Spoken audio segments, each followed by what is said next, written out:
Sir start करा. Okay.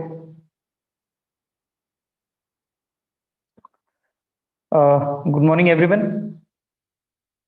Today we are going to see the essay topic of both paper actually, UPSC and MPSC.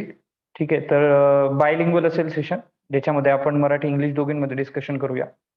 Overall आपण discuss करू की what exactly essay means to any competitive exam. ठीक आहे, and why essay is there in this competitive exam. What are the instruction that has been provided by the different commissions? For example, Maharashtra MPSC and UPSC, so Union Public Service Commission, State Public Service Commission. So, and why they want you to write essay, on what topic they generally ask to write you, and what significance these particular topics hold in the paper. ठीक आहे, त्याच्यानंतर मग तुमचे जे आर्टिक्युलेशन skills आहे, presentation skills आहे, ते overall कसे वाढवायचे किंवा ते कसे सुधारायचे, आणि नंतर कोणते वेगवेगळे विषय आपण लक्षात घ्यायचे एसे जो आहे तो लिहिताना, किंवा एसेचं जनरली इंट्रोडक्शन काय किंवा बॉडी काय किंवा त्याचं कन्क्लुजन कसं आपण लिहू शकतो चांगल्या पद्धतीने. So we will discuss every aspect of essay in today's lecture, and I welcome you all for this particular session. Okay, I will introduce myself. My name is Himanshu Pradeep Tembekar. मी 2020 ला UPSC इंटरव्ह्यूला appear झालो होतो, आणि त्याच वर्षी I have got 141 marks, which was one of the highest mark in all over India in essay paper especially. So before that I was quite confident that I will at least get 135 plus marks in essay. आणि त्या एसेच्याच actually मार्क्सच्या भरोशावर मी बऱ्यापैकी एक चांगला stride घेतला होता मेन्सच्या स्कोअरमध्ये. त्याच्यामुळे मी काय अशा वेगवेगळ्या गोष्टी केल्या, or what kind of dos and don'ts that I followed by writing essay, किंवा तुम्ही काय करायला पाहिजे. So we are going to discuss everything is today's essay. ठीक आहे, it will be a interactive session. You can ask your doubts, queries. In between also, you can raise your hands or you can comment in the section. So we will be able to answer your questions, queries. And so let's start. Okay. So basically, the first question is that why there is essay in the exam. ठीक आहे, कोणतीही competitive exam असली, CAPF असेल किंवा MPSC असेल, UPSC असेल basically, किंवा staff selection कमिशनची exam असेल, तर प्रत्येक एक्झाम मध्ये एसेचं तुम्हाला प्रेझेन्स दिसेल की you need to write a essay on particular topic. The topic varies with respect to the examination, but there is essay in every examination. ठीक आहे, so why it is important. तर basically काय असतं की जो एसे असतो तर तो तुमच्या क्रिटिकल थिंकिंग ॲबिलिटीचं प्रदर्शन घडवत असतो. Okay, so it generally assesses your strength of critical thinking and your ability to put things into academic written form. की प्रत्येक गोष्ट जी आपल्या आजूबाजूला घडते, ज्याच्याबद्दल आपण सजग असतो. ठीक आहे, something that we generally see in our day to day life. Every one of us knows about that what exactly the problems going on in our society. Okay, and how we are going to look at those problems. ठीक आहे, आपण एक इटिक किंवा इमिक व्ह्यूने बघतो का त्या प्रॉब्लेम्सकडे. इटिक इमिक view म्हणजे काय असतं की तुम्ही एका थर्ड अँगलने जेव्हा बघतात त्या प्रॉब्लेमकडे, तेव्हा काहींच्या मनात बायसेस असतात विशिष्ट प्रॉब्लेम प्रती, आणि त्या बायसनेस ज्या असतात त्या बऱ्याच वेळेस आपल्या लिखाणातनं बाहेर येत असतात. So whenever the commissions are looking for the perfect choice for the officer post, so they try to analyze that what are your thinking abilities and what you are up to, and what you think about a particular topic in your mind. ठीक आहे, की एक विशिष्ट जर topic तुम्ही cover करता आहात किंवा एखाद्या विशिष्ट प्रॉब्लेमकडे सोसायटीच्या जर बघता आहात, तेव्हा तुमच्या मनात काही बायस आहे का, किंवा तुम्ही काही वेगळा विचार करताय का त्याच्याबद्दल, जो एका ऑफिसरने नाही करायला पाहिजे. ठीक आहे, so every one of you know that neutrality is the core value of civil services. ठीक आहे, सनदी सेवांची तटस्थता ही खूप महत्वाची एक व्हॅल्यू आहे किंवा गुण आहे त्यांच्यातला, किंवा मूल्य आहे. तर तसं का आहे, कारण जेव्हा आपण ऍडमिनिस्ट्रेटिव्ह पोस्टमध्ये जातो, so at that time we always think that we need to provide justice to people irrespective of their caste, creed, race, religion, gender. ठीक आहे, but if you hold certain biases toward any section of society, तर तुमचं जे actual work आहे, तुमचं जे administrative म्हणजे तुमचा जो एकूण ऍडमिनिस्ट्रेटिव्ह पर्स्पेक्टिव्ह आहे, त्याच्यामध्ये प्रॉब्लेम निर्माण होतात आणि अनइंटेन्शनली तुमच्याकडनं काही भेदभाव घडतात. ठीक आहे. Many people start to discriminate between people. Okay. They start to favour some, they start to alienate some. ठीक आहे. मग त्याच्यामुळे काय होतं की जो आपला मूळ गाभा आहे कॉन्स्टिट्यूशनचा, that you need to be equal to every citizen of India. Okay. You need to provide certain fundamental rights to them, you need to provide justice to them. तर तो कुठेतरी बाधला जातो. ठीक आहे. That get hampered. And that's why those deepen biases, those deepen feelings which are there in your mind, which generally you don't talk about in your day-to-day life. You don't discuss with friends. You don't discuss it with your peer groups, okay, your teachers. So those things come out in your writing unintentionally. ठीक आहे. आणि ह्या अनइंटेन्शनल गोष्टी जेव्हा वर येतात हळूहळू, तेव्हा त्या तुमच्या लिखाणात उतरतात. And that shows your personality to the examiner. ठीक आहे. की ही व्यक्ती जी लिहिते तर तिची पर्सनॅलिटी किंवा तिच्या पर्सनॅलिटी ट्रेट्स किंवा तिची थिंकिंग प्रोसिजर आहे ती कोणत्या बाजूला जाते. So the examiner is like exactly he or she will get exact picture of your personality. ठीक आहे. तर आपल्याला एसे लिहिताना काय काळजी घ्यायची हे तुम्ही लक्षात घेतलं पाहिजे की त्याचा बेस काय आहे. ठीक आहे. का आपण एसे लिहितोय.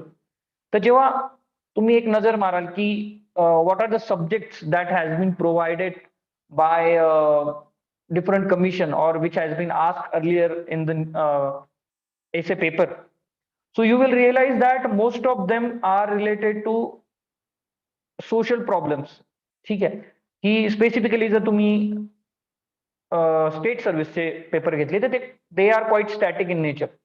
ज्याच्यामुळे काय होतं की एखाद्या विषयाप्रती तुमचं मत विचारलं जातं. फॉर एक्झाम्पल लास्ट इयर विचारलं होतं की ऑनलाईन एज्युकेशन बून ऑर बॅन. सो तुम्ही जे डेली एज्युकेशन घेताय, ऑनलाईन एज्युकेशन घेताय किंवा तुमच्या आजूबाजूला जर कोणी, आता आपण बघतोय की शाळांमध्ये कोविडच्या वेळेला बऱ्याच शाळा बंद होत्या आणि ते ऑनलाईन क्लासेस घेण्यात आले. त्याच्यासाठी विद्यार्थ्यांना मोबाईल खरेदी करायला लावण्यात आले. मग विद्यार्थ्यांनी ते मोबाईल खरेदी केले. त्यांच्या वडिलांना म्हणजे आई वडिलांना तेवढे पैसे नसताना बऱ्याच कष्टाने ते मोबाईल विकत घ्यावे लागले. आणि त्या ऑनलाईन एज्युकेशन बरोबर इतरही काही सवयी विद्यार्थ्यांना लागल्या. सोशल मीडियाचं एक व्यसन लागलं. काही पर्टिक्युलर गेम्स आहे, आपण ब्ल्यू वेल्स गेम्स जे आहे त्याच्याबद्दल ऐकलं असेल. ठीक आहे. त्याच्यानंतर जे इंडिव्हिज्युअलिझम वाढतंय. ठीक आहे. जी आपली डिटोरिएट होते फॅमिली, जॉईंट फॅमिली सिस्टीम. ठीक आहे. So everything which is there in our society is quite related with the current topics. तिथे काही ना काही तुम्हाला एक कनेक्शन दिसेल आणि the examiner want you to dig out that connection. की you should be able to figure out that what's wrong going on in the society. ठीक आहे. त्याच्यामुळे स्पेसिफिकली आपण जर बघितलं तर असे विषय आलेले असतात ज्यांच्यावर चिंतन, मनन आणि म्हणजे अनालायझेशन ऑफ दोज टॉपिक, त्याच्यानंतर solution which are needed for those topic and what are your takes on those topic are needed in the examination or are needed for the essay paper. ठीक आहे. तर generally अशाच पद्धतीचे topic तुम्हाला विचारले जातात. Last year मी काही 6-7 topic विद्यार्थ्यांना दिले होते की ज्याच्यामध्ये मोस्टली तुम्हाला विचारलं जाईल की ह्या टॉपिक मध्ये, या टॉपिक पैकी तुम्हाला काहीतरी विचारलं जाईल. For example India at the rate 75. ठीक आहे. की after 75 years where we are standing and where we need to head, where we wanted to be, and what are the shortcomings, what are the problems with our growth, or what things that are hampering our growth or our dream to go there. तर हे अपेक्षित होतं. So India at the rate 75 ला तुम्हाला 2 aspect मध्ये deal करायचं होतं. First thing is your present aspect. So you need to show the evolutionary stance of Indian growth, or you need to show the whole journey of India's growth till date. ठीक आहे. त्याच्यामधल्या ज्या major achievements होत्या त्या तुम्हाला दाखवायच्या होत्या. त्याच्यामधले जे म्हणजे वेगवेगळे क्षेत्र आहे, for example you can go with education, you can go with health, you can go with industrial growth, you can go with employment, you can go with agriculture. Okay. So at the same time, the student were need to write about the present status, that what we have changed positively, and where we have come after the eve of independence, where our honorable Prime Minister Nehruji has said that it is our tryst with destiny. So we need to analyze that till what extent we have successful in achieving that tryst. Okay. And in future, what we are going to do with the same. So आपल्याला एका वेळेस आपल्या सगळ्या उपलब्धी दाखवायच्या होत्या, achievement दाखवायच्या होत्या, सॉरी, आणि सेम टाइम आपल्याला शॉर्टकमिंग दाखवायचे होते या ग्रोथ मधले. ठीक आहे.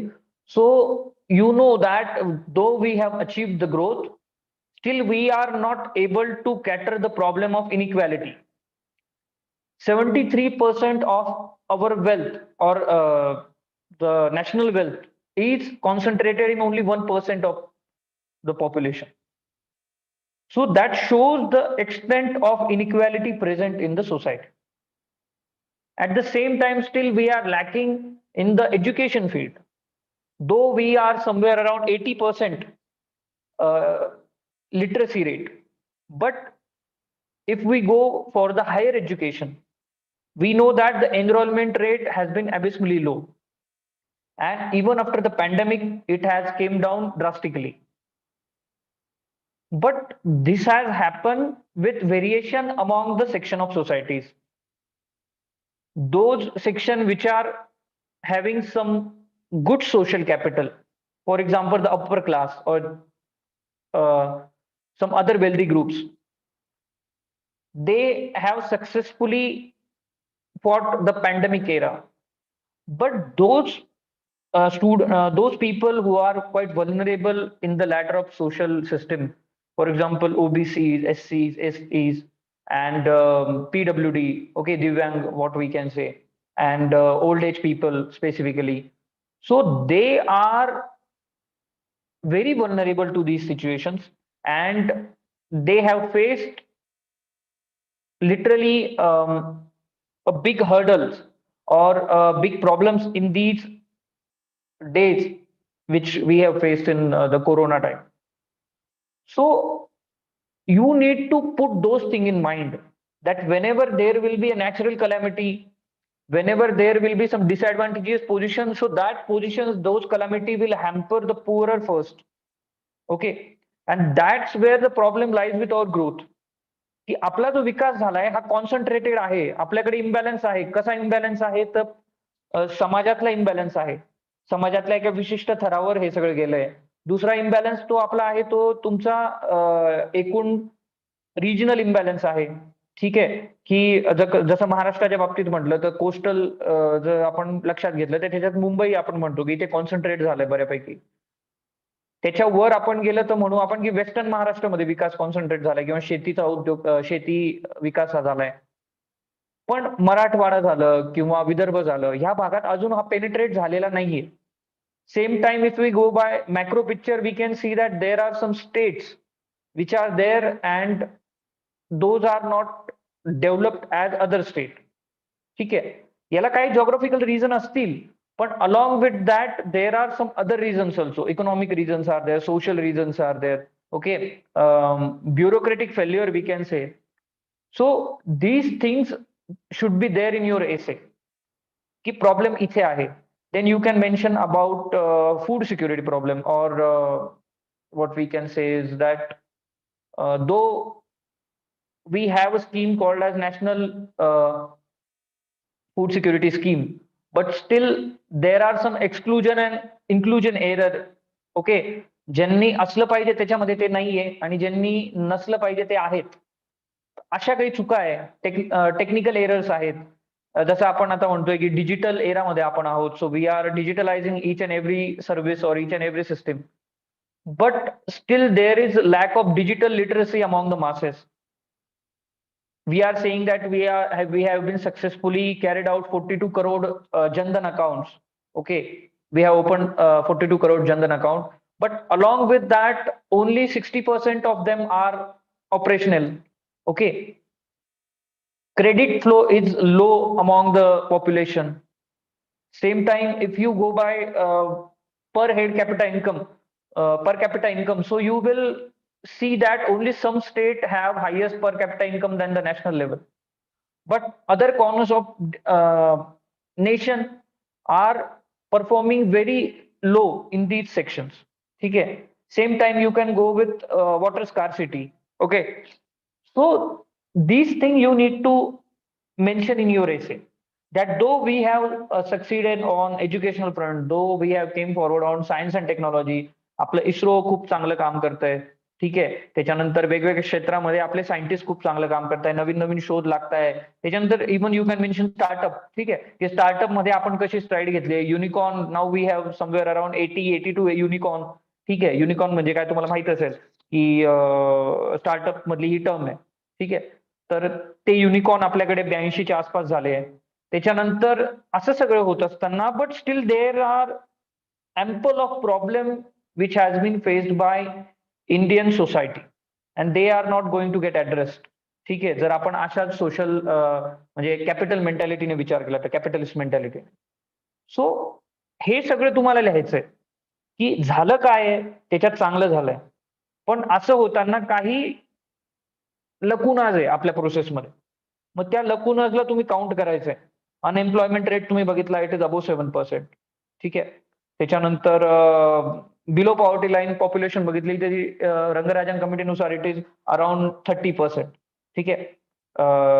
आणि recently before pandemic world bank has uploaded India's efforts that India has pulled up half of the population which was under poverty out of poverty. ठीक आहे. पण after pandemic these dynamics has been change आणि पुन्हा आपल्याला या बाबतीत efforts टाकावे लागणार आहे. ठीक आहे. अजूनही आपण कुठेतरी लॅग करतो. आपण जेव्हा म्हणतो आत्मनिर्भर भारत, किंवा आपण जे काही वर्षांपूर्वी मेक इन इंडिया चालू केलं होतं, so why we have not succeeded in those things, why still our growth of manufacturing sector is low, and that's why there are ample of vacancies or there are problem of unemployment in different state. ठीक आहे. why we have low skill set in our population. so जेव्हा आपण म्हणतोय की India is one of the largest country, or India is one of the country which has the highest demographic dividend, but we need to use that dividend. ठीक आहे. and we need to turn it into benefit, otherwise it will be get converted into disaster. ठीक आहे. Dividend into disaster. तर अशा काही ज्या terms आहे, अशा काही ज्या गोष्टी त्या तुम्हाला एक्झाम मध्ये वापराव्या लागतात. ठीक आहे. साधारणतः 500 शब्द आपल्याला एमपीएससीच्या बाबतीत बोलायचं झालं तर लिहायचे असतात, आणि युपीएससीच्या बाबतीत 1200 शब्दांमध्ये 2 एसे येतात जनरली. आधी एकच एसे याच्या 2400 शब्दांचा, आता 1200 शब्दांचे 2 येतात. आणि from next year we can see that even MPSC has also gone up with UPSC pattern. ठीक आहे. एमपीएससी पण युपीएससीच्या पॅटर्नच्या धर्तीवर चालली आहे, आणि that's why you need to be very careful while attempting the next year topic, next year essay paper, because that decides your faith in this particular exam. तिथे जर तुम्ही मागे पडले इतरांपेक्षा, किंवा काही पर्टिक्युलर विषय असू शकतात ज्याच्यात तुम्ही वीक असू शकतात, सायन्स अँड टेक झालं किंवा इतर काही गोष्टी झाल्या, but if you are weak in those sections and still you are good in essay, so you can definitely fill that gap which is there by your low performance in those areas. ठीक आहे. So असे topic तुम्हाला मिळतात की तुम्ही त्यावर काहीतरी विचारमंथन करून लिहू शकता. ठीक आहे. It is not same as those time when you were writing essays in your university, school. ठीक आहे. माझी शाळा, माझा मित्र, किंवा आपण जे म्हणतो की माझा आवडता पक्षी, प्राणी वगैरे वगैरे. ठीक आहे. So these essay are not of that kind. Here you need to be very specific. Here you need to be analytical. Here you need to be write some do's. Here you need to be write some challenges, shortcoming or problem with that topic. ठीक आहे. आणि त्याच्यानंतर you need to open different domains or open different avenues of that topic. तेव्हाच तुम्ही एक चांगला एसे लिहू शकता. ठीक आहे. तर आता what examiner thinks about your essay, की whenever we are dealing with any topic, ठीक आहे, एसेच्या टॉपिकवर जसं आपण डिस्कशन घेतो एक काहीतरी, किंवा आपण ठरवतो की हा टॉपिक आपण घ्यायचा आहे, डोक्यामध्ये आपण ब्रेनस्टॉर्मिंग करतो वगैरे. सो तिथे काही गोष्टी you need to consider, you need to think about those dimension while dealing with essay. First thing is that, does your essay addresses the topic. बऱ्याच वेळेस काय होतं की आपण जे वाचलंय किंवा whatever we have learn, whatever we have knowledge about, so we try to directly put that thing on paper. ठीक आहे. Most of us do not care that what is the demand of question. ठीक आहे. And they just go through the topic, they just start writing the paper or they just start writing the essay. So whenever you are choosing the essay, choices must be done in very elaborative and concentrated manner. ठीक आहे. ही थोडा तुम्ही विचार करा, त्याच्याबद्दल focus करा की विषय काय आहे, what it want to tell us, what it want to ask us.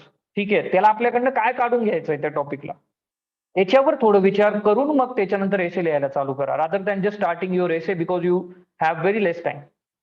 So time management is one of the factor there in essay, but until and unless you are writing to the point, though you have written short, you will get good marks than the person who have written a whole 2 or 3 pages more than you, but he has not addressed the topic directly. Okay. So first thing is you need to choose the topic. Second thing is you need to address the topic in better manner. Okay.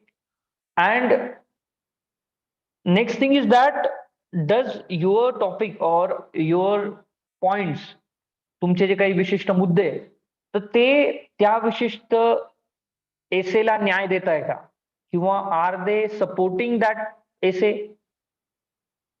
तुम्ही लिहिताय आरक्षणावर, तुम्ही support मध्ये लिहिताय, पण तुमच्याकडनं जे points खाली दिले जात आहे ते निगेटिव्ह टोन मधले. ठीक आहे. क्रिटिसाइज करणारे, ठीक आहे, सुधारणा दर्शवणारे नाहीये, पण सरकारला क्रिटिसाइज करणारे. So that thing can hamper the marks or that thing can hamper your overall performance. ठीक आहे.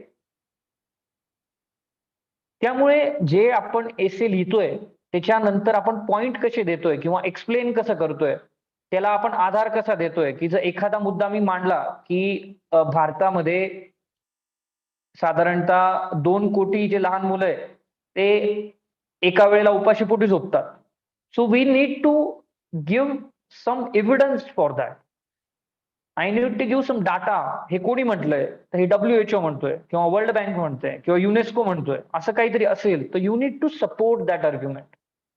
ठीक आहे. की जर आपण म्हणतोय की स्वच्छ भारत योजनेमुळे साधारणतः वर्षाला 15 लाख बालकांचे जीव वाचले, तर हे कोण म्हणतायत, आपण नाही म्हणत, हे WHO म्हणतंय. कारण जी स्ट्रॅटेजी आपण वापरली आहे, जी स्वच्छतेबद्दल जागरूकता आपण निर्माण केली आहे, टॅप वॉटर जे आपण देतोय शाळांमध्ये, तर त्या गोष्टींमुळे एक पॉझिटिव्ह इम्पॅक्ट पडतोय हेल्थवर. मग तो नागरिकांच्या आयुष्यात असो, मातांच्या आयुष्यात असो किंवा विद्यार्थ्यांच्या आयुष्यात असो.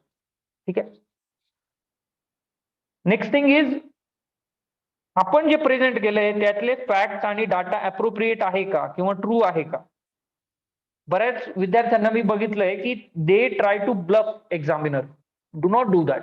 कधीच करू नका. तुम्हाला एखादा डाटा किंवा फॅक्ट माहित नसेल तर स्किप करा, दुसरं काही लिहा त्याच्याबद्दल, पण डाटा ब्लफ करू नका.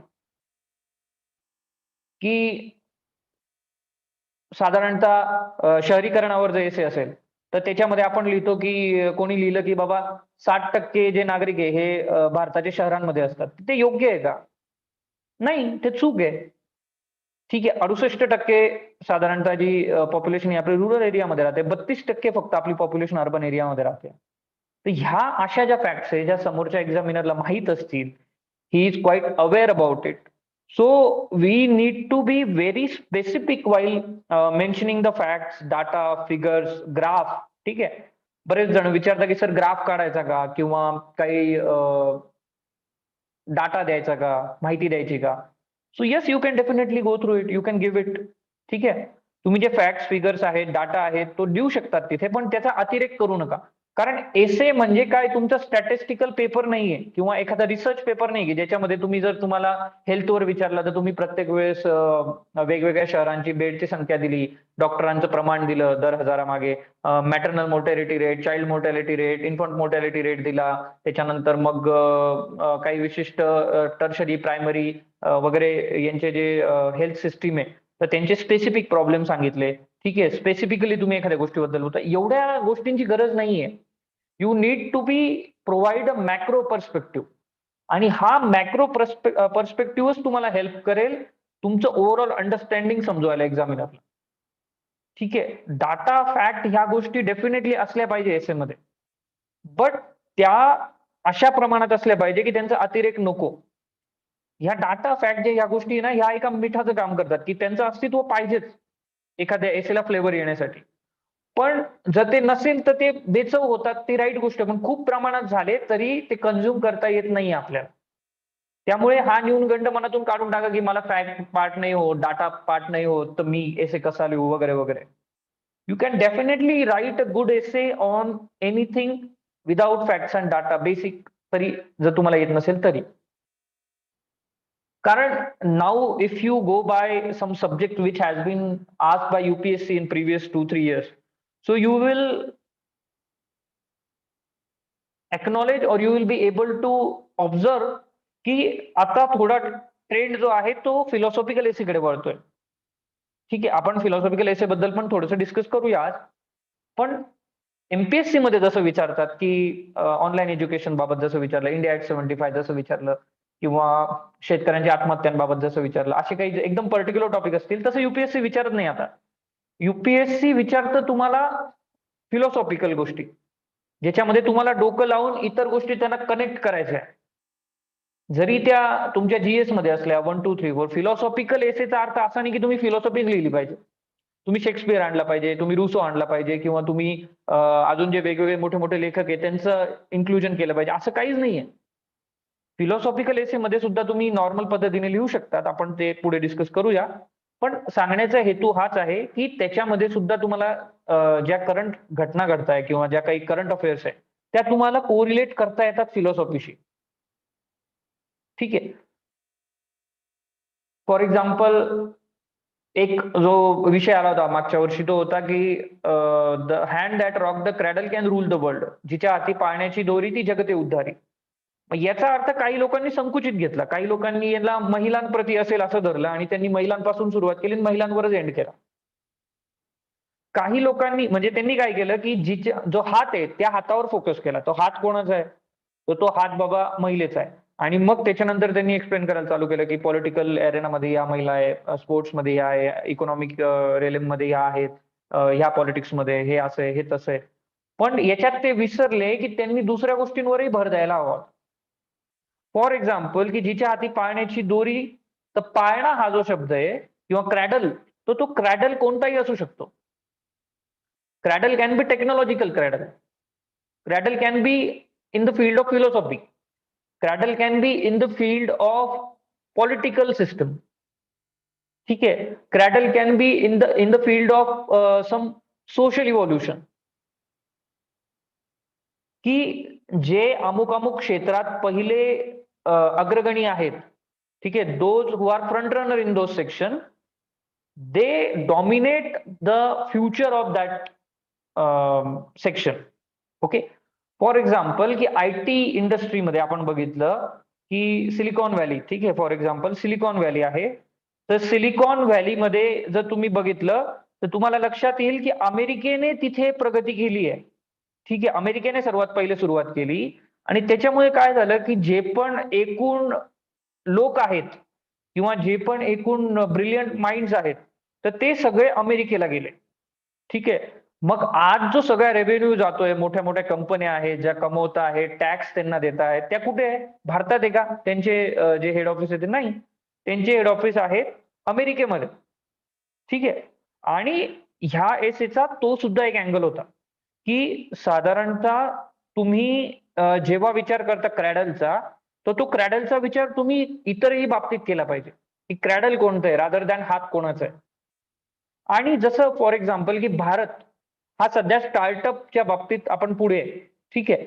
सो जर स्टार्टअप आपण नर्चर केलं, स्टार्टअप एकूणच आपण जर बघितलं स्टार्टअप कल्चर वगैरे, तर मग आपल्याला एक लक्षात येईल की आपण ह्या क्षेत्रात जर नर्चर केल्यानंतर खूप पुढे जाऊ शकतो. ठीक आहे. आणि ह्याच गोष्टी एक्झामिनरला पाहायच्या असतात की तुम्ही आउट ऑफ बॉक्स थिंकिंग कसं करतात. तुमची जी विचार करण्याची पद्धत आहे ती कशी आहे. बरं, फक्त विचार करून आपण चांगला एसे लिहू शकतो का? नाही. तर जो विचार आपण केलाय तो क्लिअर वे मध्ये किंवा इफेक्टिव्ह वे मध्ये आणि बेटर प्रेझेंट कसा करू शकतो किंवा तुमची स्टाईल कशी आहे, ती योग्य आहे का नाही? तर ते सुद्धा खूप महत्वाचं असतं. फॉर एक्झाम्पल आमचा एक मित्र होता, तो इंटरव्ह्यूला होता. So he use to criticize. He use to write somewhat leftist angle. त्याच्यामुळे त्याला एसेला दरवेळेस कमी मार्क पडायचे. तर आपण जे लिहितोय ते अप्रोप्रिएट आहे का? ते योग्य आहे का? तेही महत्वाचं आहे. तुम्ही एकदम जर असे इलॉजिकल आणि स्ट्रॉंग स्टँड घ्यायला लागले, तर त्याची गरज शासनाला नाहीये किंवा त्याची जी एकूण आपण म्हणतो की सगळे जे डिस्कशन्स होतात किंवा पॉलिसीज बनतात, तर अशा एकांगी किंवा वन साइडेड थिंकिंगची गरज नाहीये शासनाला. We need to be balance in every aspect. We can't take a strong stand and we can go to any corner in matter of ideology. Okay? We need to be strong, we need to be firm on our ideas, but we need to express it clearly. We need to make them aware that why I am saying that is right in this particular perspective. तुम्हाला सबस्टॅन्शिएट करावं लागेल. तुमची style जी आहे ती mild करावी लागेल.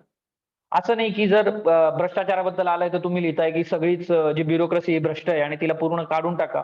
And then you can have a new digital system which will act on AI and all and all. So that is not the solution and that is not absolutely right. ठीक आहे. तुम्ही असं म्हणू शकता की technological intervention can reduce the dependency on human resources, but it can't eliminate the human resource.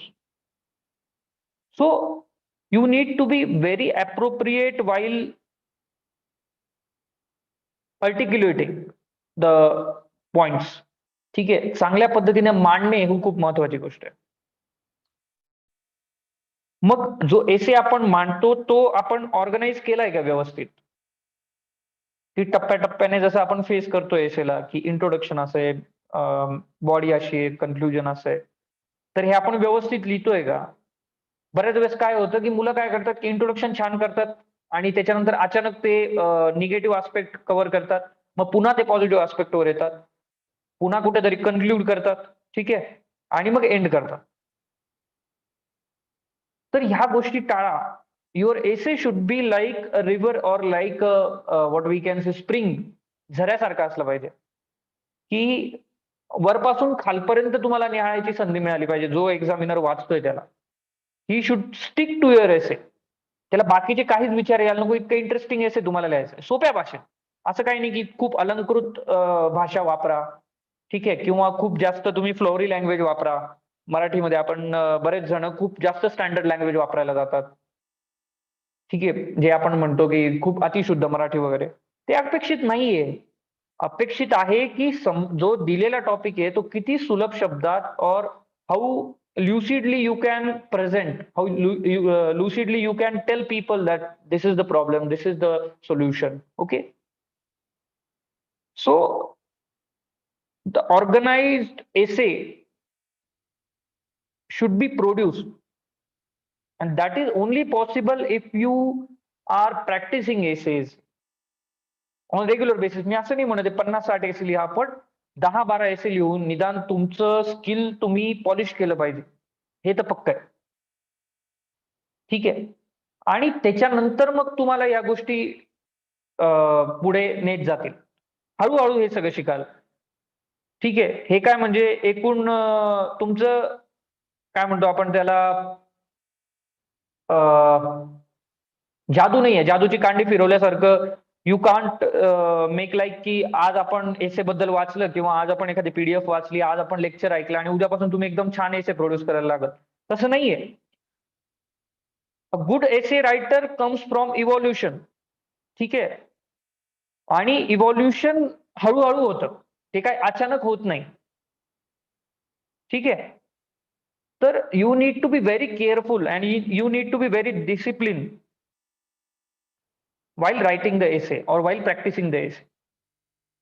कारण even मीही आधी लिहायचो, तर मी काय करायचो की एक एसे लिहून साधारणतः माझे जे अभ्यास करणारे मित्र होते 4-5 लोकांना तो द्यायचो. For everyone I use to have column की what are those comments which you think I can incorporate in particular essay, you need to write it. So everyone use to write from their angle. ठीक आहे. की याच्यात हे झालंय, याच्यात इतिहास खूप जास्त आलाय, याच्यामध्ये कन्क्लुजन व्यवस्थित झालं नाहीये, इंट्रोडक्शन छान नाहीये, किंवा कंटेंटमध्ये काहीतरी प्रॉब्लेम आहे, स्ट्रक्चर व्यवस्थित नाहीये, आर्ग्युमेंटला सपोर्ट नाही केलाय. ठीक आहे. Then I use to mark the common points among all. की हा काय म्हणतोय की हाही म्हणतोय हिस्ट्री जास्त झाली, तोही म्हणतोय हिस्ट्री जास्त झाली. So I need to reduce the historical perspective every time. कारण काय व्हायचं की कोणताही एसे लिहिताना I use to start it with some ancient Indian example. Then I used to surf through the medieval time. Then I used to go to modern time. Then I used to write about the post-independence era. And then somewhere around um, after half of the essay, I used to come to current topics. So that's where I was lacking. मग तिथे मला 150 पैकी 50-55 mark पडत होते. मग त्याच्यावर मी काम केलं आणि त्याच्यानंतर somewhere I went up to 70-75. ठीक आहे. तर ह्या गोष्टी तुम्हाला कळल्या पाहिजे आणि याच्यात तुमचा वेळ घालवून उपयोग नाही, because you don't have that much time to go for. ठीक आहे.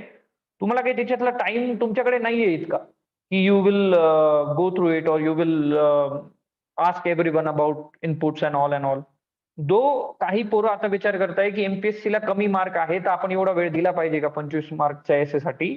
But keep a thing in mind that you are not studying for 25 marks, you are studying for 50 marks. मराठीचाही एसे त्याच्यामध्ये इन्क्लूड आहे. दुसरी गोष्ट म्हणजे तुम्हाला हे फ्युचरसाठी महत्वाचं आहे. Because whichever student I am mentoring, I have segregated them as per their needs. There are some students who are appearing for mains only, MPSC mains. So I was telling them that how they should deal with this particular essay.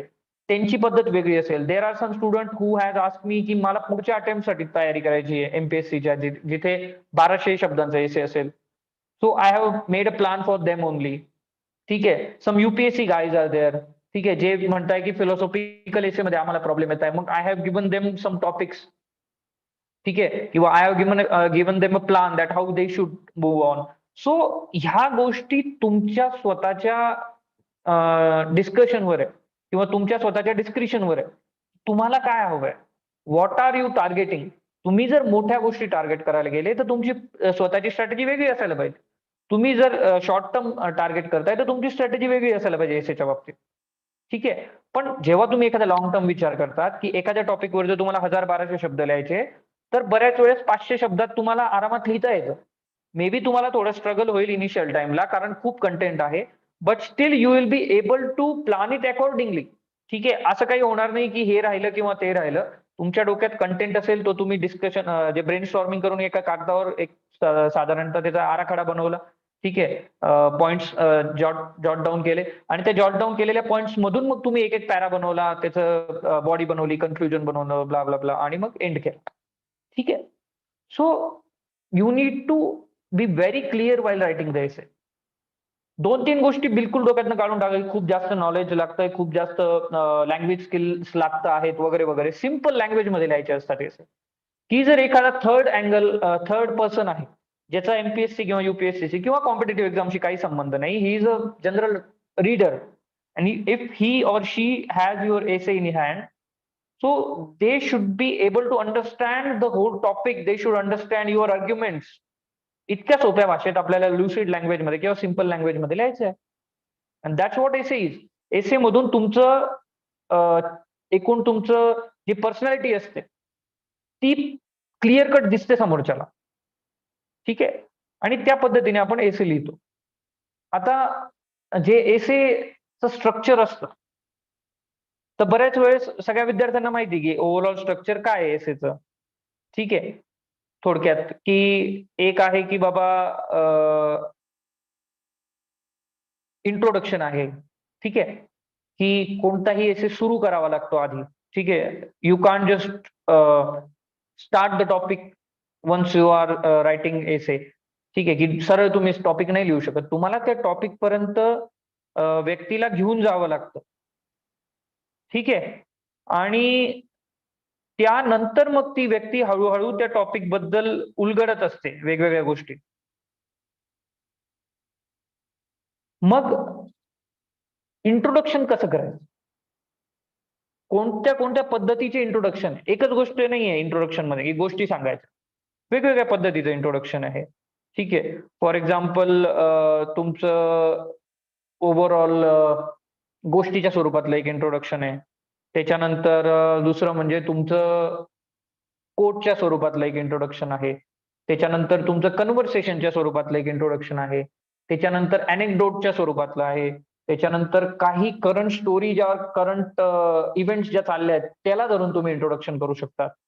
ठीक आहे, so there are ample of ways to start essay. ठीक आहे, for example जर आपल्याला विज्ञानासंबंधी एसे आला, ठीक आहे, science and take बद्दल तुम्हाला काहीतरी विचारलंय त्यांनी, आणि त्या सायन्स अँड टेक बद्दलच्या एसे मध्ये तुम्हाला इंट्रोडक्शन काय करता येईल ते तुम्हाला थोडं विचार करावा लागेल. बऱ्याच म्हणजे सिंपल इंट्रोडक्शन असतात, जसं अनुदीप दुर्शेट्टी जे रँक 1 होते 2018ला. सो त्यांनी त्यांच्या एक पुस्तकामध्ये मेन्शन केलंय की सुरुवात कशी असावी, की मी एका सकाळी उठलो, मग मी विचार केला की असं असं आज नाश्ता करायला पाहिजे. तेवढ्यात AI जो होता माझा, त्या AI ने त्या सगळ्या गोष्टी हळूहळू करून टाकल्या.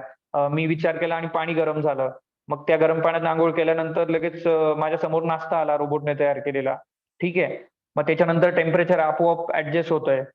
ह्या गोष्टी आहेत. ही एक सुरुवात असू शकते. दुसरं म्हणजे की जर तुमचा एसे हा थोडा ऍग्रीकल्चर की science and tech in agriculture असा तुम्हाला विषय आलाय, तर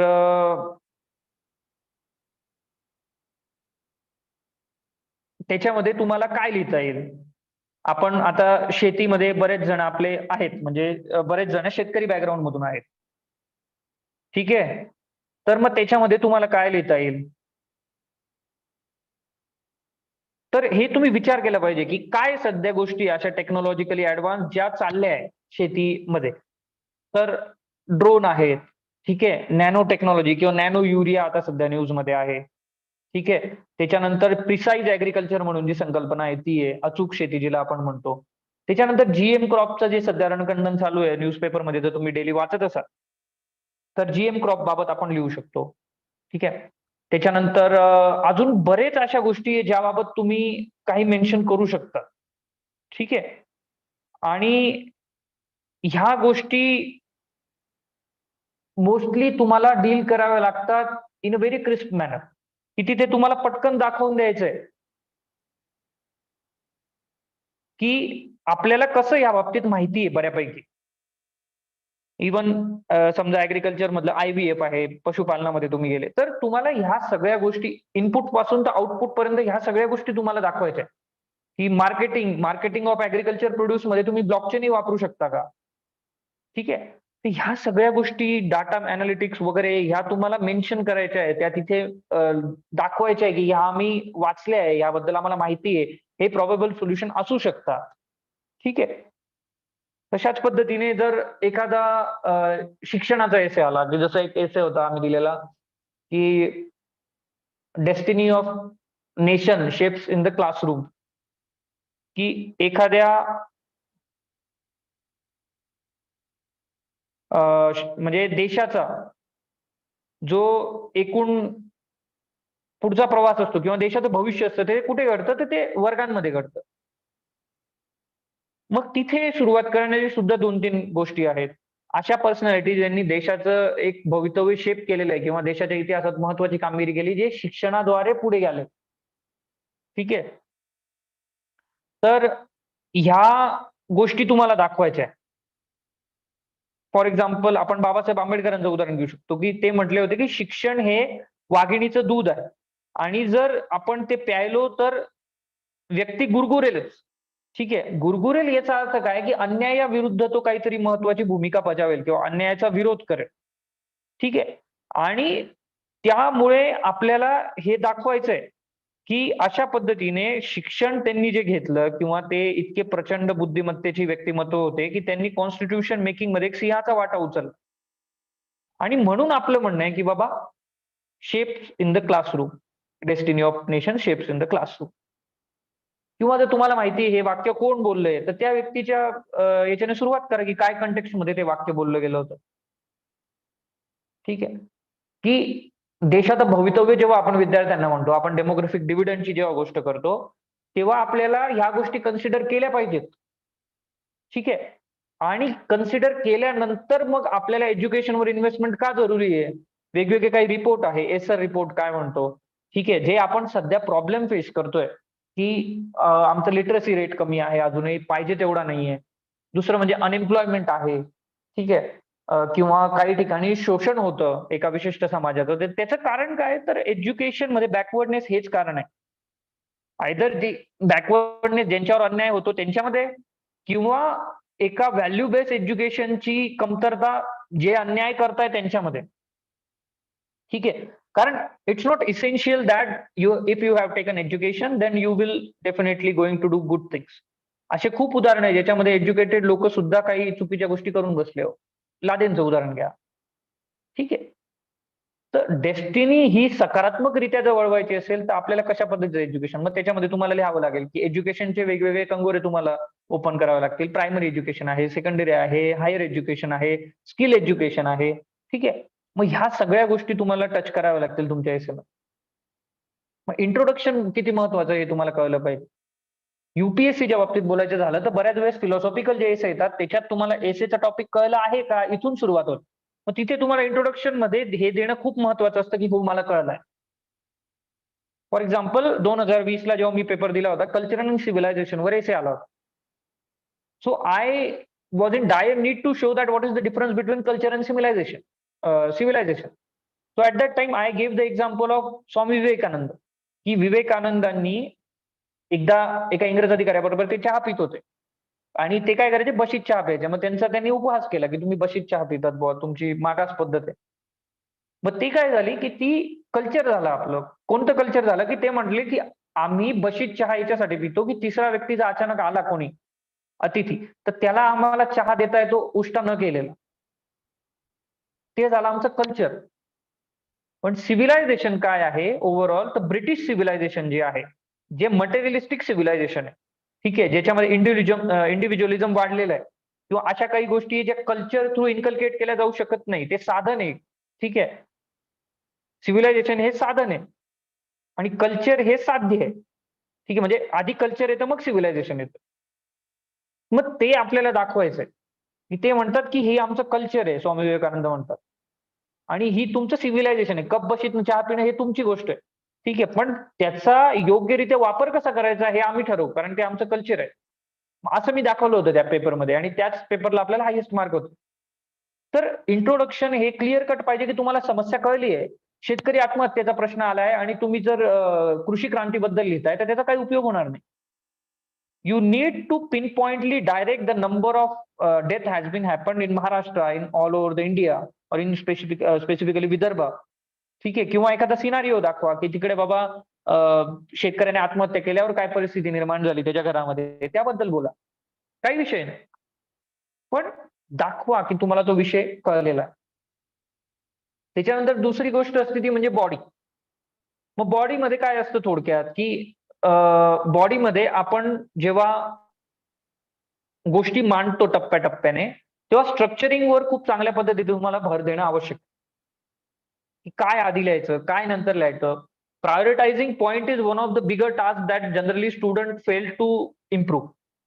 काय आधी आलं पाहिजे, की जसं मी म्हणतोय की एज्युकेशनचा जर एसे असेल, तुम्ही हायर एज्युकेशन पहिले दिलं आणि प्रायमरी नंतर दिलं, की न्यूमेरिसी स्किल, फाउंडेशनल स्किल्स पाचवीच्या पोरांना दुसरीचं वाचता येत नाही, दुसरीच्या पोरांना पहिलीचं वाचता येत नाही, हे तुम्ही एकदम खाली सांगितलं, तर त्याचा काही उपयोग नाही होणार. ते इनिशियल लेवलला झालं पाहिजे.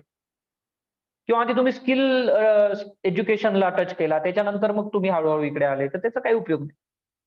So body should contain a well mannered and well structured point.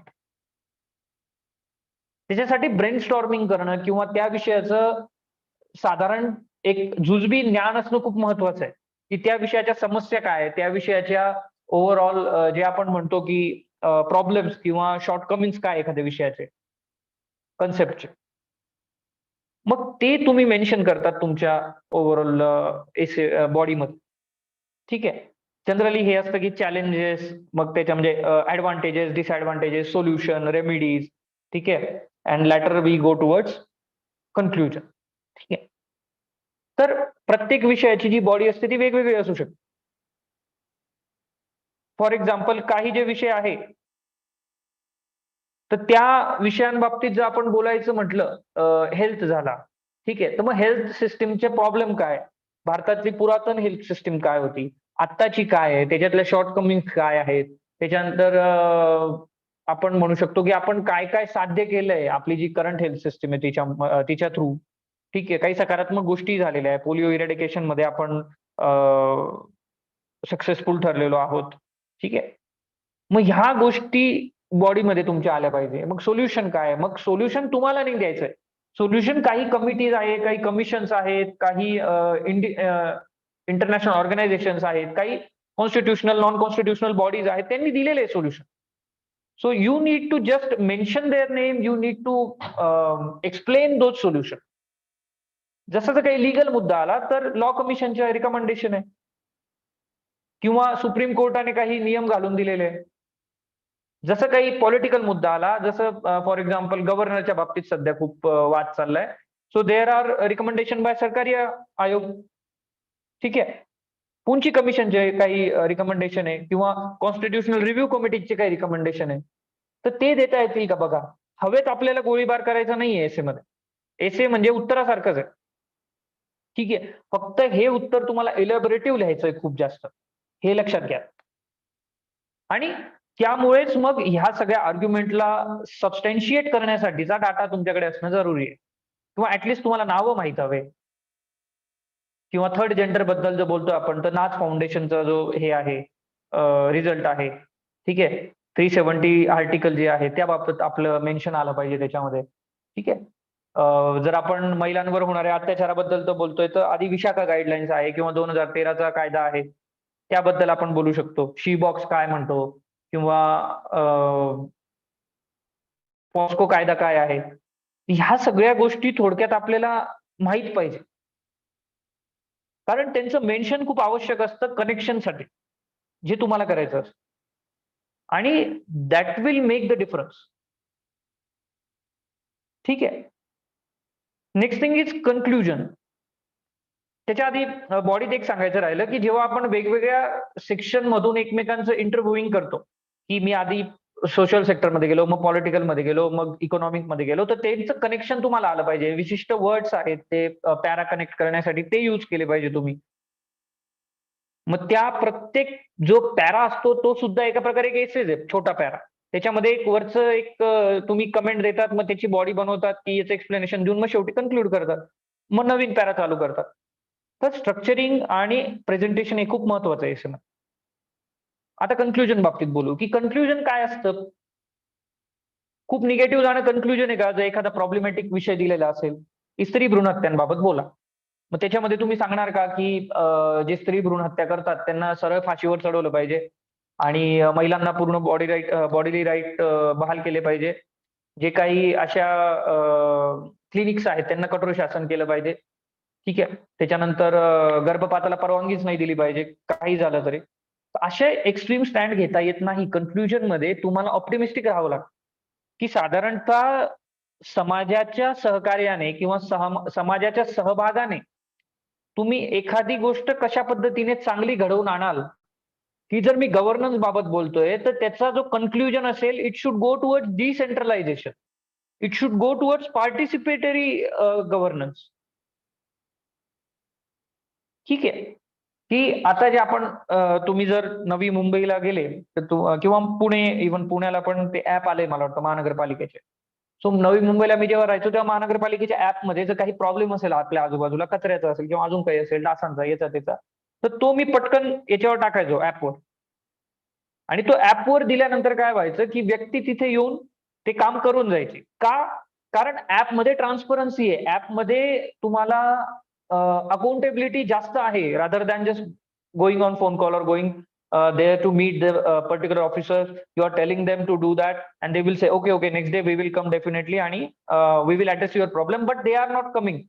They are just telling you that they will come. मग ऍपमध्ये काय असतं की you are putting a request, that request will further escalate toward their seniors. आणि असं करत करत ती एका आयुक्ताकडे जाणार आहे. आणि जेव्हा ती आयुक्ताकडे जाते तेव्हा डेफिनेटली त्याची दखल घेतली जाईल. Because it shows that it is pending. Now I want to tell you a incident, and that is very important incident. You can also use in different introduction or conclusion. That आमच्या शेतात पाणी नव्हतं. ठीक आहे. At that time, the DP of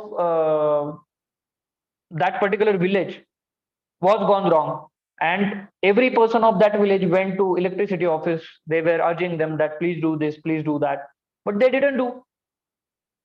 Then my uncle told me that this has happened. So what I did, while sitting in Shimla, I wrote a simple complaint to Aple Sarkar. There I have explained that problem and I have criticized the government policy. I taunted the government, literally. Within 7 days, the DP has been changed and the whole village got electricity. So these kind of solution, these kind of things you need to mention. These are very simple things which you need to observe. आजूबाजूला काय होतंय हे बघा जरा डोळसपणे. तेव्हा तुम्हाला आपोआप conclusion मिळतील, तेव्हा तुम्हाला आपोआप बॉडी मिळेल, तेव्हा तुम्हाला आपोआप इंट्रोडक्शन मिळेल. जेव्हा आपण पेठेतनं फिरत असतो तेव्हा आपल्याला असे खूप लोक भेटतात जे आपल्या एसे मध्ये एक चांगली भूमिका करू शकतात. So you need to be very careful while observing people, while observing the situations. When in recent rains, we know that the whole Pune was under flood. So you can mention that in urban flood problem or governance problem related to PRI. ठीक आहे. मग त्याचे सोल्युशनही तुम्हाला मिळतील. ही sponge city concept जी आहे जर्मनी मधली किंवा underground storage system Japan has made. So you can mention those things. That goes to a solution. की एज्युकेशनचा एसे आला तर त्याच्यामध्ये तुम्ही कन्क्लुजन काय लिहू शकता. You need to think about it. त्याच्यात तुम्ही सिम्पली कन्क्लुजन हे लिहू शकतात की yes, the destination of nations are shaped in the classrooms. But along with that, those classrooms should provide the value-based education. मूल्याधिष्ठित शिक्षण आपण दिलं पाहिजे विद्यार्थ्यांना. ठीक आहे. आणि along with that, not only classrooms shape the destination, but nowadays technology made it possible that students are sitting in their homes and they are getting a good quality education. आता क्लासरूमची जी व्याख्या आहे ती बदलली आहे. हे तुम्हाला सांगावं लागेल, तुम्हाला हे मेन्शन करावं लागेल. पण along with that, if they are getting quality education and that quality education is concentrated in only few student और only few section of society, then we need to make the online education inclusive. समावेशक बनवावं लागेल. हा तुमचा conclusion कडे जाणारा para आहे. मग मूल्याधिष्ठित शिक्षण म्हणजे काय ते तुम्ही थोडक्यात एक्सप्लेन करा. ठीक आहे. आणि मग जे तुम्ही इंट्रोडक्शन मध्ये म्हटलं होतं की एखादी व्यक्ती जर शिक्षण घेईल तर तिचे काय चांगले परिणाम होतील, तर तेच तुम्ही इथे दाखवू शकता. की एखादी व्यक्ती, एक तुम्ही पोस्टर बघितलं असेल की शिक्षणाचं महत्व काय, तर त्याच्यामध्ये वॉटर लिहिलं होतं एका ठिकाणी आणि एका ठिकाणी H2O लिहिलं होतं. H2O हे 100 मीटरवर आहे आणि वॉटर हे साधारणतः 5 किलोमीटर आहे. आणि तो व्यक्ती वॉटर वाचतो आणि तिकडे जातो, त्याला कळत नाही H2O म्हणजे काय. तर शिक्षणाचं महत्व तुम्ही जाणून घ्या. की शिक्षणामुळे आपले जे एफर्ट्स आपण टाकतोय वेगवेगळ्या गोष्टी करायला, तर त्या एफर्ट्स मध्ये आपल्याला फायदा होतो. ठीक आहे. तर ह्या गोष्टी खूप महत्वाच्या आहे लिहिताना. ठीक आहे. जसं मी तुम्हाला सांगितलं इंट्रोडक्शन मध्ये, की you can tell a story, you can narrate anecdote. ठीक आहे. की सायन्स अँड टेकचा आला तर एआयच्या बाबतीत मध्ये एक स्टोरी घडली होती, की बाबा एआय स्वतः आर्टिकल सुद्धा लिहू शकतो न्यूजपेपरमध्ये. ठीक आहे. मग नंतर कळलं की एआय बायस्ड आहे काही कृष्णवर्णीय लोकांसोबत, और the AI system is quite biased towards the female and black people. Okay. So that can be the thing. Quotation तुम्ही वापरू शकतात वेगवेगळे, डेफिनेशन देऊ शकतात. सिम्पली जर तुम्हाला काहीच नाही आठवलं डेफिनेशन द्या. सेक्युलरिझमवर आहे एसे, तुम्हाला नाही आठवत सेक्युलरिझम सुरू कुठून करायचा, डेफिनेशन द्या. ठीक आहे. कविता वापरा, चारोळ्या वापरा. ठीक आहे. महापुरुषांचे कोट वापरा, जसं मी आंबेडकर साहेबांचं सांगितलं तसं.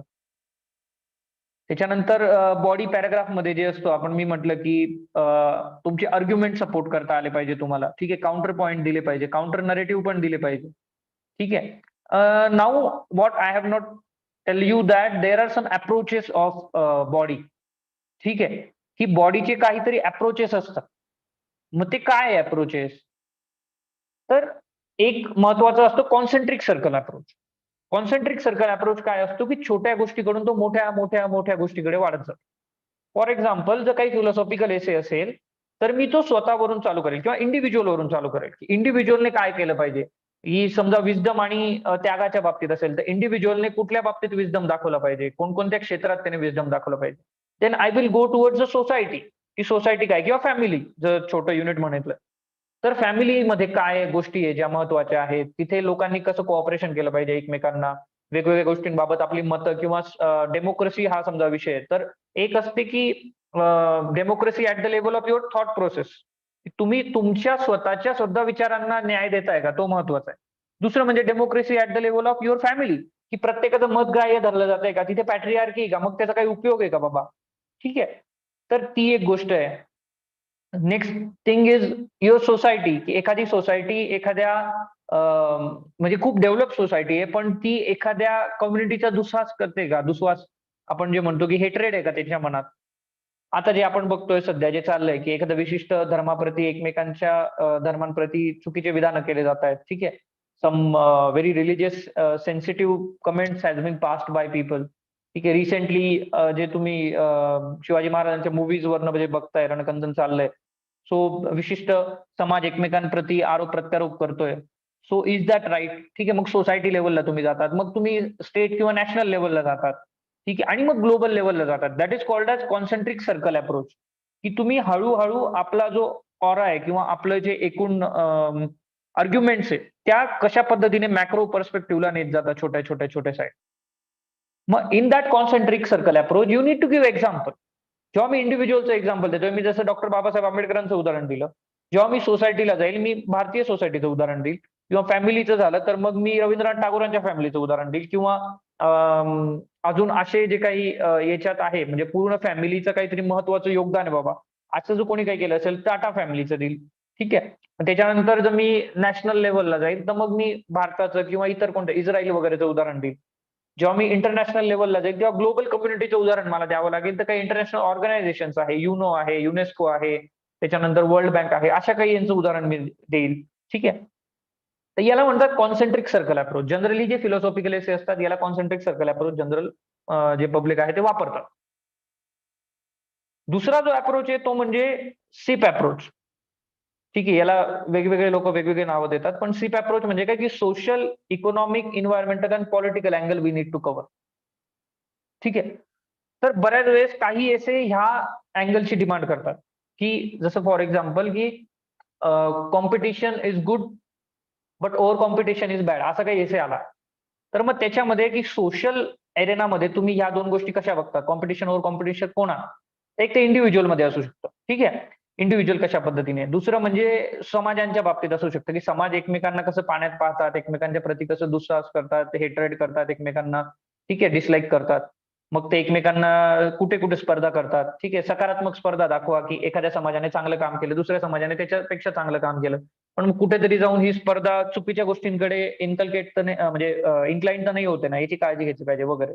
मग दुसरं इकॉनॉमिक रेलिंग मध्ये, इकॉनॉमिक रेलिंग मध्ये आपण बघतो की कॉम्पिटिशन असलं तर इनोव्हेशन होईल, ह्या सगळ्या गोष्टी होतील, की नवीन प्रोडक्टिव्हिटी वाढेल, लोकांना रोजगार मिळेल, नवीन कंपन्या उघडतील वगैरे वगैरे, स्किल डेव्हलपमेंट होईल. पण at the same time exploitation of employee होईल, ठीक आहे, वर्कर होईल. मग त्याच्यामुळे कॅपिटलिस्ट क्लास वाढेल, जे गरीब आहे ते गरीबच राहतील, जे श्रीमंत आहे ते श्रीमंत होत जातील, इनइक्वॅलिटी वाढेल, ठीक आहे.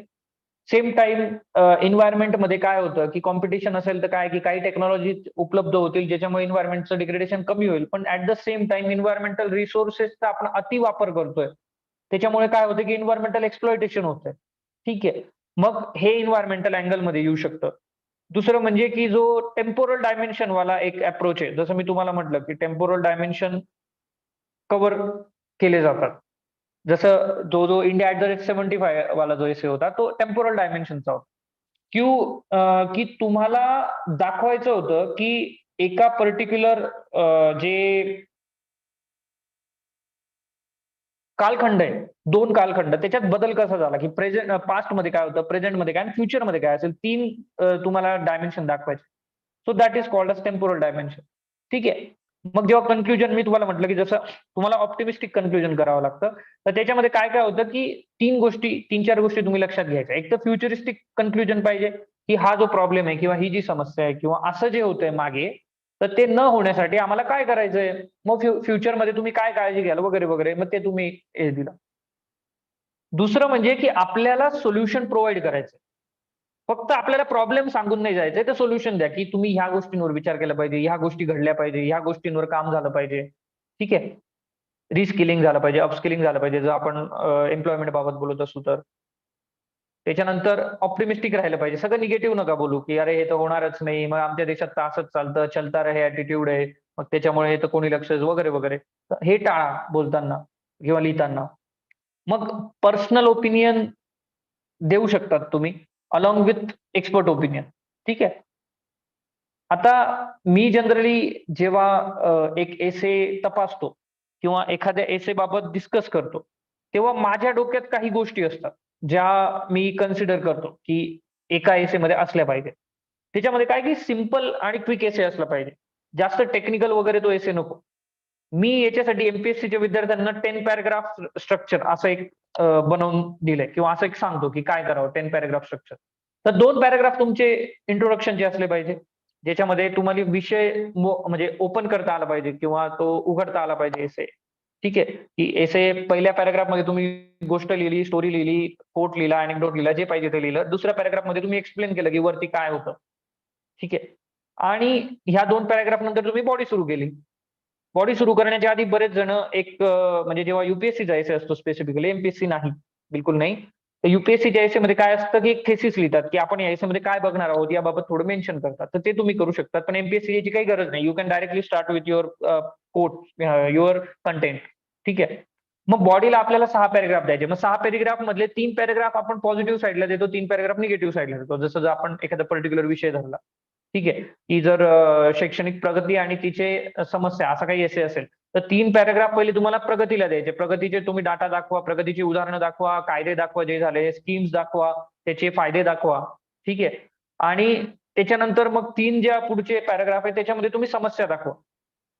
मग त्या समस्यांच्या शेवटच्या पॅराग्राफमध्ये तुम्ही कन्क्लुजनकडे वळणारा एखादा पॅराग्राफ टाका किंवा 4-5 लाईन टाका. मग 2 कन्क्लुडेटरी पॅराग्राफ जे आहे त्याच्यामध्ये ते तुम्ही सोल्युशन देऊ शकता.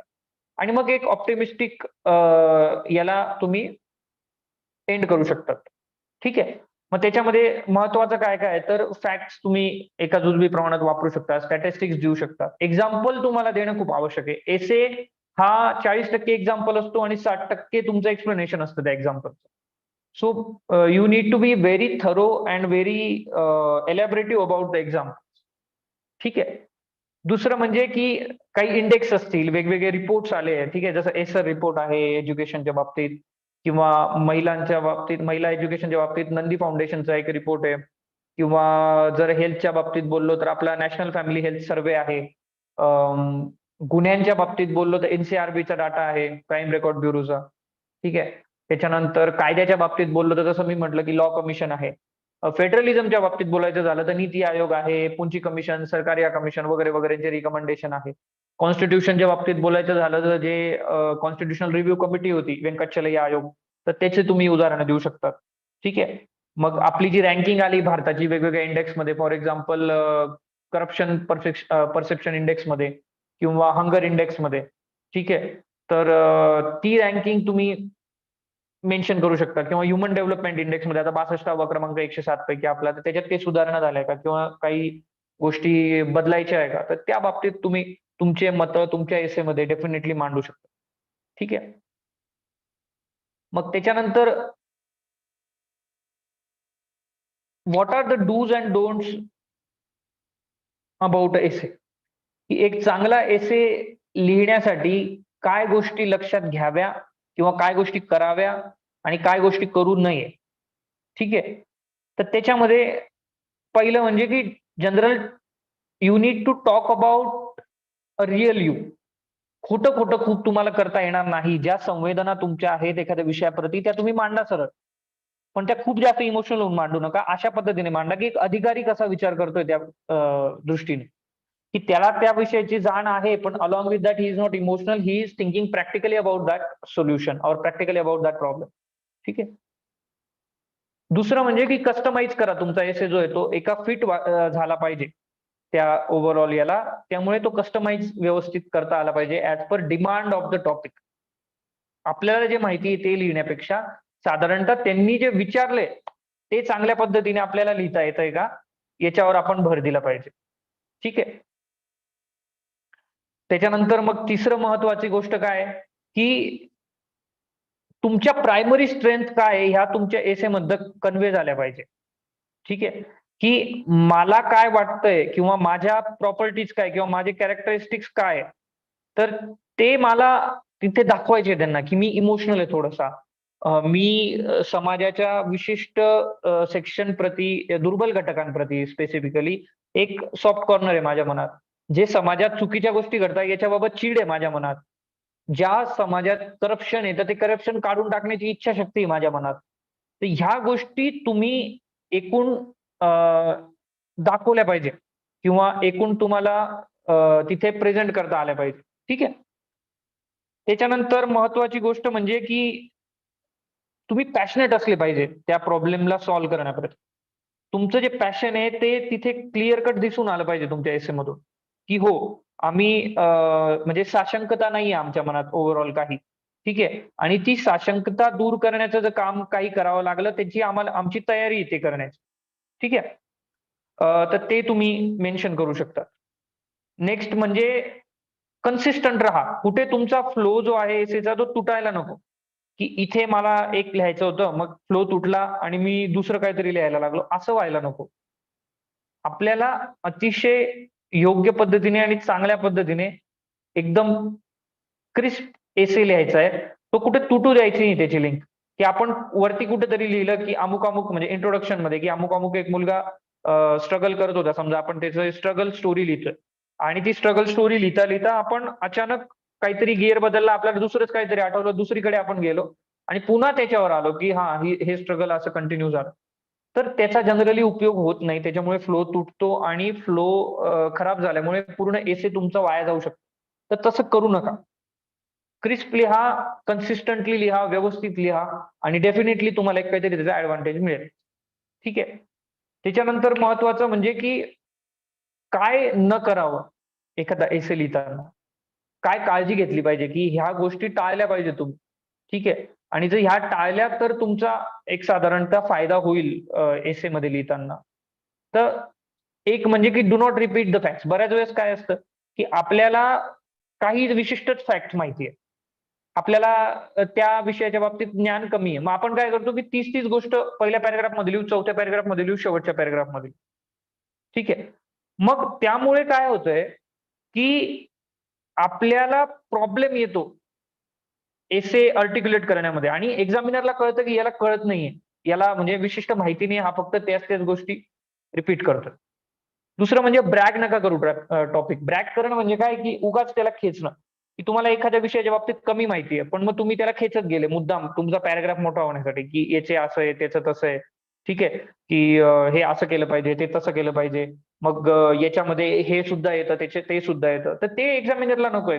क्लिअर आणि प्रिसाईज अंडरस्टँडिंग आहे, पॉइंट लिहिलाय, त्याचं एक्सप्लेनेशन व्यवस्थित केलंय, दॅट्स इनफ.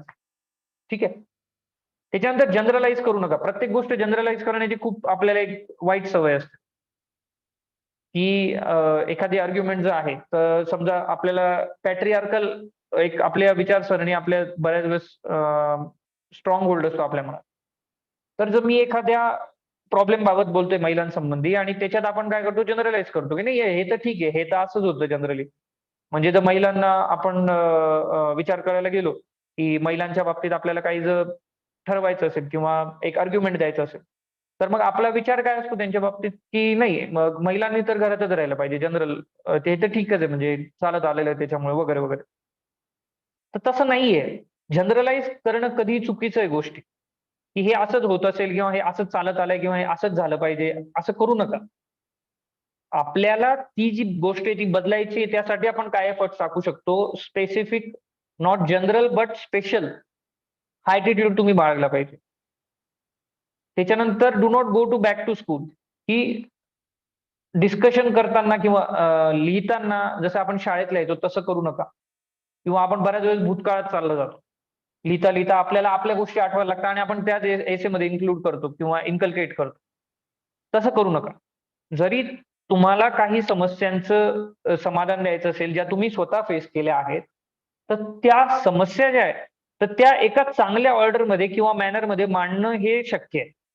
मग ते बघा, की आपण कशा पद्धतीने त्या समस्या ज्या आहेत, त्या चांगल्या पद्धतीने मांडू शकतो. रादर दॅन जस्ट एक लेमॅन लँग्वेजमध्ये किंवा स्टुडंट सारख्या लँग्वेजमध्ये लिहिण्याचं. त्याच्यानंतर ग्रामॅटिकल मिस्टेक टाळा. बऱ्याच वेळेस मुलं म्हणतात, की "सर इंग्लिश खूप वीक आहे, कसं होईल? होणार नाही का? आमच्याकडनं लिहिलं नाही जाणार का?" तर मी त्यांना सांगितलंय, की डेली तुम्ही एक आर्टिकल जे आहे साधारणतः एक 20 ओळींचं किंवा 10-15 ओळींचं जसं तुम्हाला जमेल. ते जरी आजपासून तुम्ही लिहायला चालू केलं, तरी मेन्सपर्यंत तुम्ही डेफिनेटली काहीतरी सुधारणा स्वतःमध्ये करवून आणाल. आणि त्या सुधारणांमुळे मग तुम्हाला पुढे काय होईल, की मदत होईल एसेमध्ये लिहायला. तुमची व्होकॅब्युलरी वाढेल. नवीन शब्द तुम्हाला मिळतील. नवीन शब्द मिळाल्यानंतर तुम्ही काहीतरी त्याच्यामध्ये शोधा ते, त्याचे अर्थ शोधा. ते एक डायरी बनवून ठेवा. तुमची व्होकॅब्युलरी स्ट्रॉंग होईल. ती व्होकॅब तुम्हाला ऑब्जेक्टिव्हला सुद्धा यूज होईल. तर असे काही ज्या पर्टिक्युलर गोष्टी आहे, ज्या तुम्ही केल्या पाहिजे तुमचा ओव्हरऑल अभ्यास करताना, त्याच्यावर तुम्ही बारीक-सारीक गोष्टींवर या लक्ष दिलं पाहिजे. ठीक आहे. त्याच्यानंतर महत्वाचं म्हणजे डोंट यूज जार्गन्स. जार्गन्स म्हणजे काय, की खूप जास्त फ्लॉवरी लँग्वेज, खूप मोठे-मोठे वाक्य यूज करणं. म्हणजे खूप जास्तच एकदम वाक्प्रचार वगैरे म्हणीचा अतिरेक किंवा शब्द सौंदर्य जास्तीत जास्त टाकण्याचा प्रयत्न करणे. तर तसं करू नका. तशी काही गरज नाहीये विशेषतः. तुम्हाला एक एसे दिलाय तो सिंपल पद्धतीने तुम्हाला लिहायचा आहे. तो मांडल्यानंतर साधारणतः तुमचे विचार समोरच्याला कळणार आहे. ते क्लिअर कट पद्धतीने कळण्यासाठी लँग्वेज सिंपल ठेवा. त्याचे जे आर्ग्युमेंट्स आहेत ते सुद्धा सिंपल ठेवा. आणि त्याच्यानंतर मग तुम्ही कन्क्लुजनकडे जेव्हा वळतात तेव्हा तुम्ही सोल्युशन द्या. पण फ्लॉवरी लँग्वेज यूज केलंच पाहिजे असं काही नाही. म्हणजे जर एखादा भूगोलासंबंधी एसे आला आणि त्याच्यात तुम्ही एकदम सह्याद्रीची कविताच लिहिली. ठीक आहे. किंवा इतिहासासंबंधी एसे आला त्याच्यामध्ये तुम्ही शिवाजी महाराजांचं पूर्ण एक गाणंच लिहून टाकलं किंवा त्यांच्या पराक्रमाचा पोवाडा वगैरे लिहिला. तर त्याची काही गरज नाहीये. तुम्हाला इतिहासाबाबतीत जर काही कौशल्य, बुद्धिमत्ता, डिसिप्लिन ह्या बाबतीत काहीतरी लिहायचं झालं, तर शिवाजी महाराजांनी कशाप्रकारे एका अमुक प्रसंगी ते वापरलं, तेवढं लिहून तुम्ही विषय संपवला तरी खूप आहे. तिथे तुम्हाला कोणी तुमचं शब्दसौंदर्य बघायला आलेलं नाहीये. तिथे तुमचा विषय तुम्हाला किती चांगल्या पद्धतीने कळला आहे, हेच तुम्हाला फक्त दाखवायचं असतं आणि तेवढंच महत्वाचं आहे. त्याच्यामुळे असं करताना काळजी घ्या, की ह्या गोष्टी तुम्ही टाळा एसे लिहिता. ठीक आहे. आणि दॅट्स इट फॉर टुडे की डूज आणि डोंट्स आपण बघितले. साधारणतः एसेच्या अल्मोस्ट प्रत्येक याला आपण टच केलेला आहे, की काय-काय करता येईल आपल्याला, काय-काय नाही करता येणार आणि काय केलं पाहिजे, काय टाळलं पाहिजे. सर तुम्ही एसे लिहिताना आता पुढे ही काळजी घ्या. ज्या काही आपण बारीक-सारीक गोष्टी बघितल्या आहेत किंवा एखादा एसे जेव्हा तुम्ही अभ्यास करताय किंवा त्याबाबत बोलताय, तर आपल्याला काय गोष्टी लक्षात घ्यायच्या ह्या आज आपण डिस्कस केलंय. आणि त्याच गोष्टी जर तुम्ही लक्षात ठेवून ओव्हरऑल तुमचा एसे चांगल्या पद्धतीने एक समजून घेऊन जर लिहिला, तर डेफिनेटली तुम्हाला 25 पैकी 80 ते 90% मार्क्स मिळवायपासून कोणी थांबवू शकत नाही. आणि 50 पैकी तुम्ही दोघी एसे जर कन्क्लूड म्हणजे व्यवस्थित लिहिले, तर तुम्हाला साधारणतः 35 ते 40च्या आसपास मार्क मिळायला हवे, असं माझं वैयक्तिक मत आहे. ठीक आहे. तर लवकरच आपण काहीतरी अपडेट देऊ, की कशा पद्धतीने आपल्याला करता येणार आहे. तुम्हाला स्वतःचा अभ्यास करताना काय-काय गोष्टी एसेसाठी कलेक्ट करायच्या, तर त्या जे तुम्ही डेली न्यूजपेपर वाचताय त्याच्यामध्ये काही सुविचार येत असतात छान-छान. तर ते सुविचार तुम्ही नोट करून घ्या. ठीक आहे. किंवा स्क्रीनशॉट काढून जसे तुम्ही वापरू शकतात. काही ग्रुप्स आहे, जसं स्वतः माझा एसे कट्टा म्हणून ग्रुप्स आहे, त्याच्यावर मी काही युजफुल आर्टिकल्स टाकत असतो. त्याच्यानंतर काही कोट्स टाकत असतो, काही सुभाषितं टाकत असतो. अभंग तुम्ही यूज करू शकतात. ज्ञानोबांचे, तुकोबांचे अ, अजून इतर जे काही विशिष्ट आपले संत आहेत त्यांचे. ठीक आहे. इतिहासात तुम्ही इतिहास खूप व्यवस्थित वाचलेला आहे. एक लक्षात घ्या, तुमचा MPSC मधला जो इतिहास आहे तो खूप छान पद्धतीने होतो, डिटेल होतो. तर ते नॉलेज तुम्ही डेफिनेटली एसेच्या याच्यामध्ये वापरू शकतात इंट्रोडक्शन्समध्ये किंवा गोष्टीं स्वरूपात जर तुम्हाला सांगायचं झालं कंटेंटमध्ये काही तर. फॉर एक्झाम्पल की अ, जे 1939 ला आपलं चाललं होतं की एक आंदोलन करायचं आणि सरकारला पाठिंबा द्यायचा नाही दुसऱ्या महायुद्धाच्या वेळेस. तेव्हा डिस्कशन चालले होते आणि त्याच्यामध्ये सगळ्यांनी गांधीजींच्या आंदोलनाच्या पवित्र्याला समर्थन केलं. पण जे कम्युनिस्ट पक्ष होता त्यांनी त्याला विरोध केला. मग तेव्हा गांधीजी म्हटले होते, की मला खूप अभिमान आहे, की तुम्ही आमच्या विरुद्ध जाण्याची एक म्हणजे ही अ, हे पाऊल उचललं तुम्ही. कारण हे आपलं जे येऊ घातलेलं एक राष्ट्र उभं राहणार आहे. त्याच्यामध्ये लोकतंत्र हे खूप महत्वाचं आहे आणि त्याच्यामध्ये विरुद्ध मतं सुद्धा खूप महत्वाची. ठीक आहे. तर अशा ज्या काही घटना आहे, ज्या काही गोष्टी आहे, ज्या तुम्ही वाचतात, तर ह्या गोष्टी तुम्हाला वापरता येतात एसेमध्ये. तर फक्त एसे एक चांगला लिहिण्यासाठी तुमचे कान, तुमची नजर ही कायम ऑब्झर्वेशन मोडमध्ये ठेवा. काही होत असेल, काही घटना होत असतील एखाद्या ठिकाणी, तर त्या येता-जाता, चालता-बोलता ऑब्झर्व्ह करत राहा. वेगवेगळ्या ठिकाणी काय-काय घडतं, काय-काय नाही. ठीक आहे. आणि ह्या गोष्टीतूनच मग तुम्ही एक चांगलं ऑब्झर्वेशन जर केलं किंवा तुम्ही एक चांगला ऑब्झर्वेटर झाला, तर त्याच्यानंतर definitely you will be going to a good writer. कारण तुम्हाला ती जाणीव होते गोष्टींची आणि मग तुम्ही चांगल्या पद्धतीने ते मांडू शकता आपल्या कागदावर. तर दॅट्स इट फॉर टुडे आणि thank you everyone. I hope की तुम्हाला हे युजफुल ठरेल लेक्चर आणि तुम्ही जे तुमची लेखन शैली आहे, त्याच्यामध्ये बऱ्यापैकी एक सकारात्मक बदल कराल आजपासून पुढे. आणि thank you for attending the lecture. जय हिंद.